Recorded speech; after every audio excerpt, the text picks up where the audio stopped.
Welcome back to our discussion, Modernizing Government to Deliver Digital Services, sponsored by Hughes Network Systems here on Federal News Network.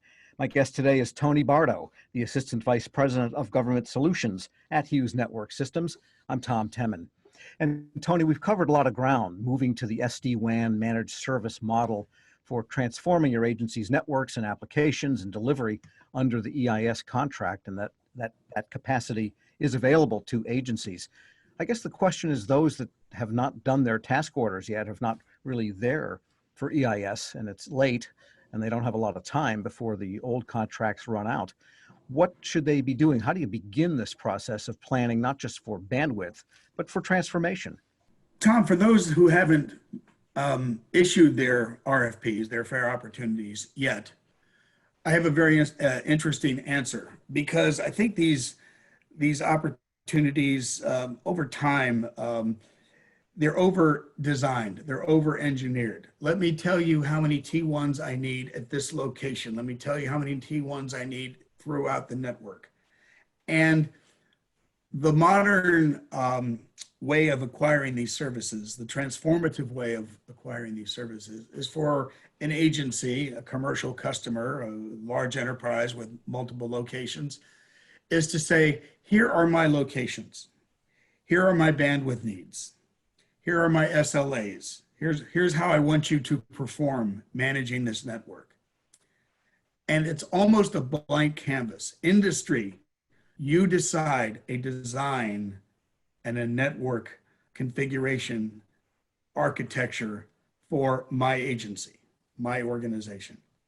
And let me decide which one I like the best, which one suits my needs, as opposed to this very rote cookie cutter approach about here's what I need precisely. I've already designed the network for you. And that's really no way to move forward, and particularly with how quickly technology is changing. Let the service provider, let these managed services providers, among which there are many good ones on this contract as prime contractors, they know how to do this. So to the ones that haven't gotten their documents out the door yet, that's a really good way and a fast way to quickly get out this statement of objectives and get a response.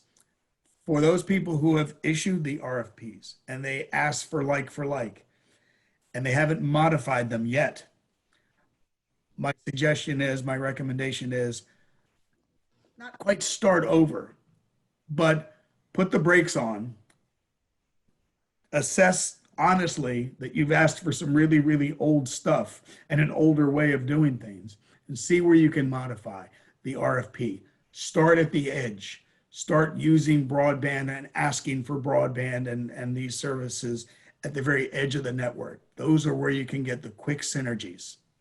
Because when you talk about network architecture and the services on the network, I mean, the purpose of a network is to run applications and move data and present services to either citizens or the agency's own users.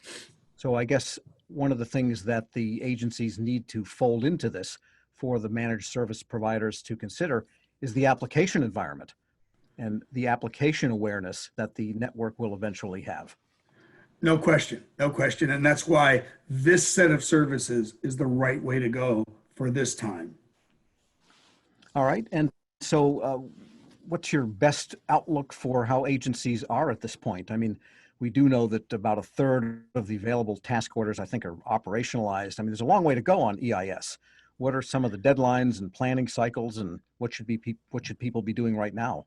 An idea of putting the brakes on and recasting some portion of these older fair opportunities that haven't been awarded yet.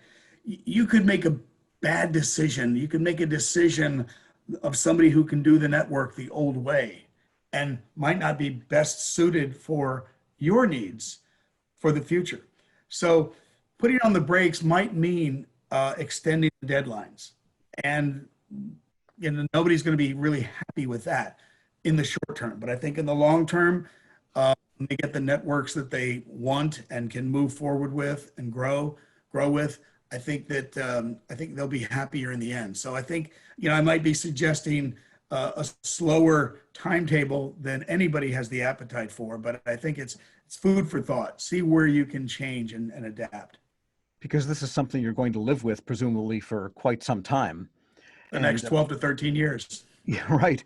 And just a final question on to get back to the cloud element, because the peripheral of your network is a little bit more difficult to define than it was earlier because of the cloud inculcation into operations. And so can all of this managed service and design work take that into account, the shifting cloud situation? Well, it has to, because I think what we had not that long ago, all the applications you needed were on your desktop. And now you've got to go to the cloud to get to these applications.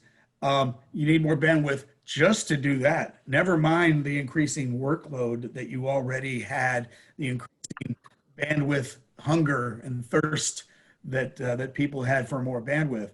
But now you got to go get your applications every time. So it's a circle.